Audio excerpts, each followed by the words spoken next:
Voici un échec et mat très puissant que j'ai réussi à placer en partie officielle. Je te montre tout de suite. Dans cette position, c'est aux blancs de jouer et ça a tout l'air d'être gagnant pour les blancs. Tout simplement, les blancs ont un pion de plus et surtout un pion en B6 qui est très dangereux à 2 cases de la promotion.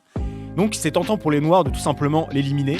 Sauf que la prise du pion avec la dame serait une grave erreur ici car les blancs peuvent finir la partie en 2 coups avec dame prend F7, les blancs qui sacrifient leur dame. Donc tour prend F7 forcé, sur roi H8, il y aurait dame prend F8, échec et mat du couloir. Donc sur tour prend F7, et bien après tour E8, on remarque que c'est échec et mat. La tour qui est déviée de la dernière rangée, c'est mat du couloir. La tour qui ne peut pas intervenir à cause du clouage exercé par le fou en B3. Et d'ailleurs, exactement la même situation s'est produite lors d'une de mes parties en Espagne en juillet 2022. Dans cette position, j'ai les pièces blanches. On remarque que j'ai 2 fous pour la tour. Sans doute les blancs sont complètement gagnants ici. Les noirs ont essayé tour B6 avec l'idée de replacer la tour, peut-être trouver du contre-jeu. Et là, j'ai pu finir en beauté avec exactement le même thème. J'espère que vous l'avez.